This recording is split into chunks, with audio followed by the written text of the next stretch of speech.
I want you to breathe. I want you to breathe.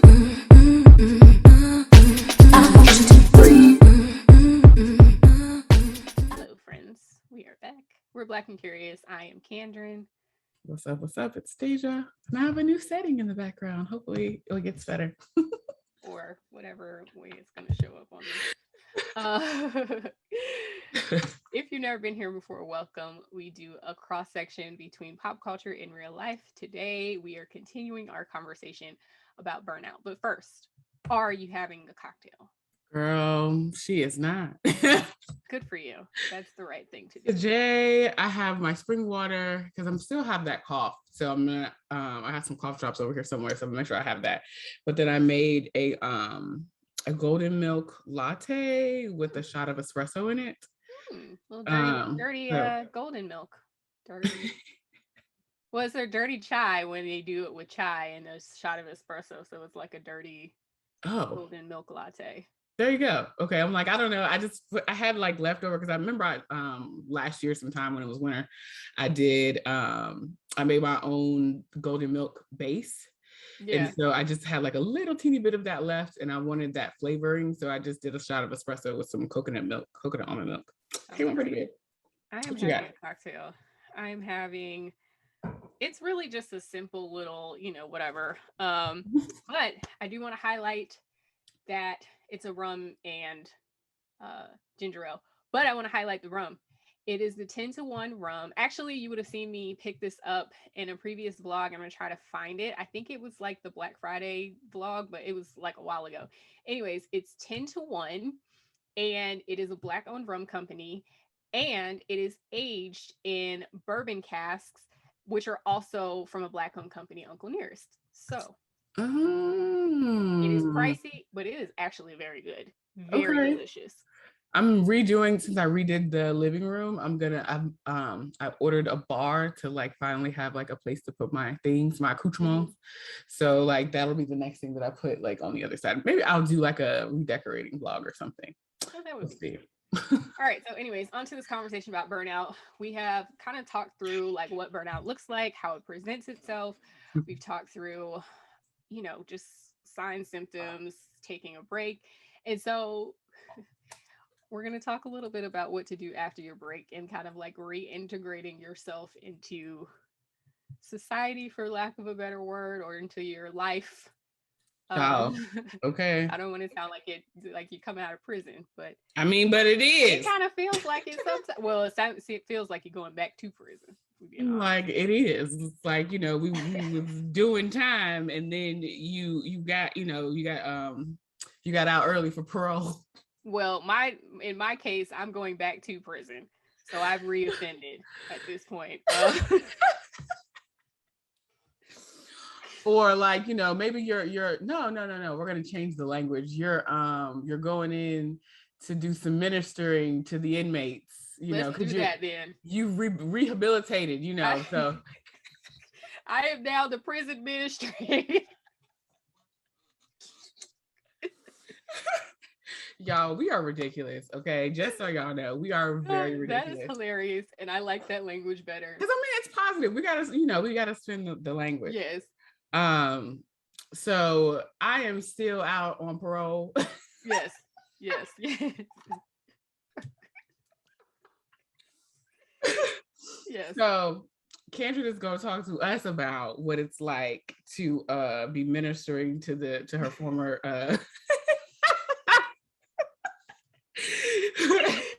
to the former community. How about that? We'll just use that. You know what? It's funny because I know other people who have taken breaks from, especially from work or whatever, and they definitely do come back and what is the word?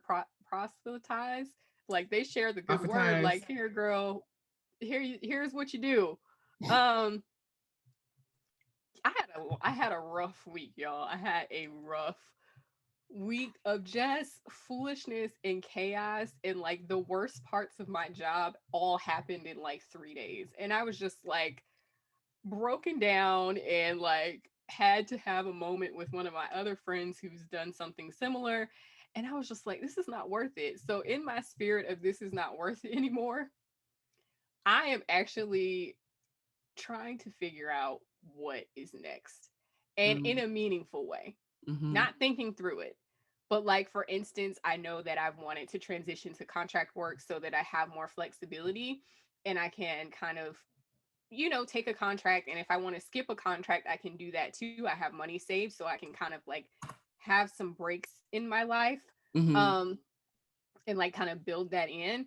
So I had to like have a come to Jesus moment with myself of like, everybody is always saying, hey, the best part about having a job is you get paid vacation, you get benefits, you get this, you get this, you get this, you get But I feel retirement. like that's like it's parole. Correct. So what I had to like think through and realize personally is that when I first started some version of a career, like when I first graduated law school, I was doing contract work and I had insurance. I bought it on my own. I saved money for retirement, maybe not as much, and I didn't get a match, but I did save money for retirement. So that I can do on my own. Mm. And as far as vacation time, I mean, you just have to do the work in advance or save up for it, which I already in my job, because I'm like work on my own queue, I already have to do the work in advance anyways. So I Yeah. already have to work the hours really in advance. Like I work 60 hours, like 2 or 3 60-hour weeks to prepare myself to go on vacation for a week. So it's like I'm still doing the dance. So Yeah. what difference does it make if I'm doing the dance at this 9 to 5 with benefits or if I'm doing the dance on my own? Like it Yeah. doesn't matter. It's the same dance. So I definitely have just been like getting realistic. And now I have, um, I'm in touch with like a financial advisor. So, he can sort of help me with my retirement if I want to roll that over or whatever the case may be.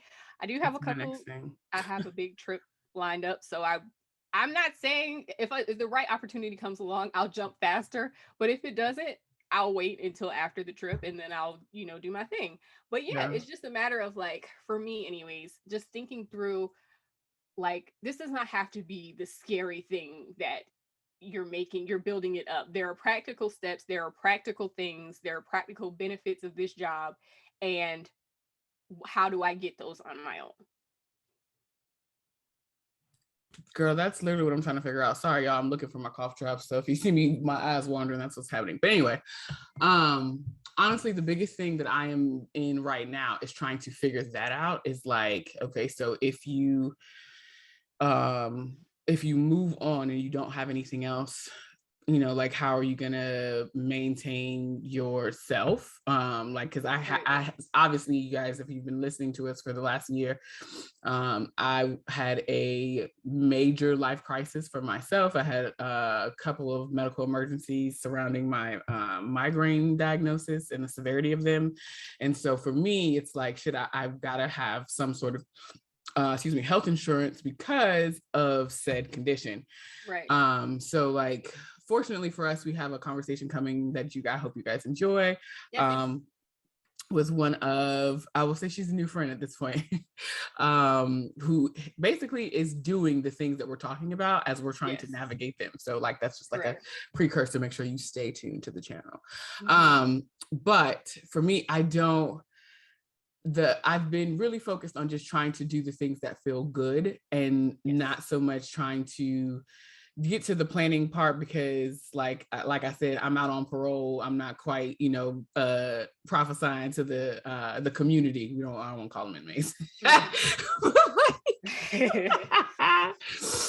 I'm not quite there yet. So for me, it's just been a lot of like figuring out what those things are that feel good. Like, I don't know if you guys can tell, but like, I feel like my energy is totally different today, Yeah, and for much sure. more different than it's been in a couple of weeks. I feel honestly a lot more like myself, aside from this pesky ass cough. And then I think that also is evident by like the change of scenery. I feel like sometimes Yeah. when we physically move our environment and also leave and go do other things, that helps with kind of like rehabilitating yourself. We're gonna Yeah. go with these metaphors today, honey. I definitely like did the same thing. Like while I was off, I was like, this corner needs a basket. It needs a basket to hold these things. Mm-hmm. I bought like 15 not 15, I'm kidding, but like 5 baskets and like scattered them around because I was just like, it just needs a something, Right. and like sort of try to like just I did that too. Definitely. I think so much so, like, I might try to insert this clip in here. So there was a little bit of a tragedy last week, but ironically enough, I still am in good spirits. My grandparents are both in the hospital right now, my only living grandparents. And they don't live here in the state that we're in, here in Virginia. So having them both be, in the hospital is a little freaky, a little scary. It's my mom's mother, so she wasn't taking that well. So I decided that I was going to go home and see them, just to kind of be there for my mom, kind of comfort her, and also get myself out of my own scenery for a little while. Mm-hmm. And in doing that, we went to the local IKEA.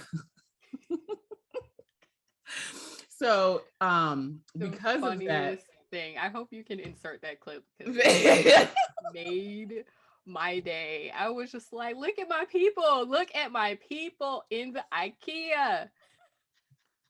They just so I will try funny. to like give us a little part, like while we're laughing, it's like a couple seconds clip. I'll put that in here so you guys can, my mom will probably be so mad if she knows that I put this up here. Oh my god! Don't make her mad, but it's funny. The clip is funny, and but being able to spend literally an entire day with my parents, I haven't done that in years. Yeah. And so, like, granted, I was the person that's driving and doing everything or whatever have you, but like just being able to like spend time with him and like literally just laugh from deep in my belly, like I feel like that also helped to like rehabilitate my psyche. I still recognize that I'm still like in a fragile place, but like I'm finally getting to the point I feel like where I've unraveled enough to kind of relax. And so despite the fact that both of my my last living grandparents are both in the hospital for like serious conditions, I was still able to like laugh and have a good time with my loved ones. And so the reason why Kandron is cracking up was because both of my parents were in the little electric buggies. So freaking funny. And even the buggies, their personalities were still coming through because your mom is like leading the charge, like ready to go, like come on here, and your dad's like down the block down here, right? Kind of like, girl, I'll get there. And you turn around, you're like, are you coming? It was just funny. Like the whole thing was just so funny to me. And it's probably just because like obviously we're good friends. I know your parents, but it was just funny. It was just hilarious. So, but yes, child. I felt the same way, and like part of my rehabilitation was definitely like getting out and just like being in places that I like and I enjoy. And so I did go on a big trip, and honestly I took vlogs of all of this, so y'all gonna get like some raggedy vlogs from the summertime in like November. You'll get them, but they'll be old. There you go. I'm saying like we hold it on the stuff, so it is what it is. Like, well, I just wasn't in the mood to edit while I was out, but I've created like multiple vlogs from this. But I stayed in Richmond for a while. Like I don't want to say never, but it's rare. Typically when I come to Richmond, I just am in and out. So just staying for like 2 days, coming in the morning on Monday and leaving on Wednesday morning, I got to like just saunter around. I got to see some friends. I had, dinner. Well, not really dinner, but I got to see my friend and her daughter, who was hilarious. I got to have lunch with another friend. I obviously saw Dehjai. Like we recorded together. I'll link that to in the cards or whatever. But it was just fun. And the same thing, like I went to Atlanta. I just went for a show, honestly. I'll look for any excuse to go to Atlanta, but I went for a show. I stayed for a couple days. I wasn't there long, but it was just enough time to just wander around and like saunter around and just be. And I think that's the feeling that I feel like I'm chasing, because now it's a back to this living for the weekend. It's back to this 9 to 5 hustle, Monday through Friday. Like it's that. And I don't want to feel like that anymore. No. it's very important to me not to feel that way anymore.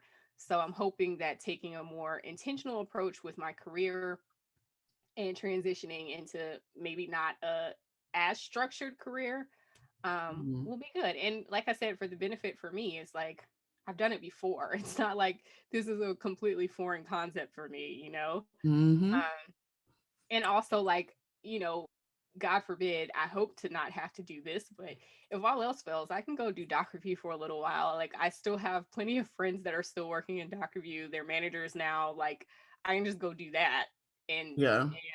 until I like figure out some AML stuff or some AML contracts or whatever the case may be. But I I think I had trapped myself in this job, and now that I took the break and coming back, I'm like, actually no, don't have to do it this way. Don't have to do it this way. Hello. And I don't And have to go to just another traditional job. Like maybe I end up in another traditional job in a mhm. year or two or whatever. But maybe I don't. Like maybe I just keep doing it this way. There's plenty of people who do contract work for their entire careers, you know? Honestly, that has been what I've been like kind of researching and looking into over the last couple of weeks, and just kind of talking to different people to see like what the possibilities are and what platforms to Yeah. go through. Um, and so we've already hinted we're gonna have a nice conversation with someone who's actually living that way. Yes. And like even more of a hint, homegirl is not even in the country. Which lovely. So I'm like, we're what? kind of What is leaning this like? into this digital nomad thing, which we're both sort of interested in. So we're gonna Hello. talk to somebody who is actually living the life. But Yeah. that's kind of pretty much it for this conversation. Do you have anything to add? No, I'm just excited. Well, yes, lies, of course. I'm just excited to finally kind of feel like myself. Yes. And to, like I said, be out on parole. I think that was the most important part of the journey was actually feeling like myself. For the first time in a long time where I did not feel that I was chasing something, I did not feel that I was like behind the eight ball. I just felt like I was just being and I was the most bright version of myself. And that felt amazing. Since maybe college or like Right. much younger, much Probably like much early younger than that. 20s, Because this honestly. idea of like having to be tied to someone else's clock Yeah, is what I feel like gets in the way of being able to feel the freedom and be creative, yeah, because so much agreed. of your life is absorbed by someone else's timeline. Agreed. And I am at a point where it's like, I have no desire to be absorbed into your timeline. I'd much rather create my own. And so, Not like, only that, like we're building something together. Like I know we're both building things separately as well. It's like I don't want to have to be bound to like giving this job my energy. right. Because I feel like I haven't had any over the That's what I'm last couple saying. of Like, months. I've not had any additional energy for anything. and this week, like I have things that I really wanted to do this week, and I just was like, I don't have it in me. And I'm Yeah. tired of feeling like that. And like I know even with contract work, you have long days, you have rough days. Like it's not that I don't want that, but I don't want the carrot dangling over my head of like, oh, you have to do this or you're going to lose your job. It's like, well, the contract is Hello. going to end any damn way. So, you know, Ain't like, that it? Like, eventually it'll be fine. done. You just look forward to the end. Yeah, fine. So, anyways, So, yes. drop down in the comments. Let us know if you are experiencing any burnout now or if you've done so in the past. Give us your tips and tricks, especially for, you know, for the prison ministry. For those of us that are going back and administering, Oh Lord. give If us you don't went some back and tips. you went there ministering to the people, how are Baby, you helping them get through? Okay. How are you man, helping yourself get through? whew, the prison ministry is upon us. So that's it. Like, comment, subscribe, follow us everywhere at Black and Curious, and visit blackandcurious.com. Everything's down below in the description box. And we'll see you next time. Bye, friends. Breathe.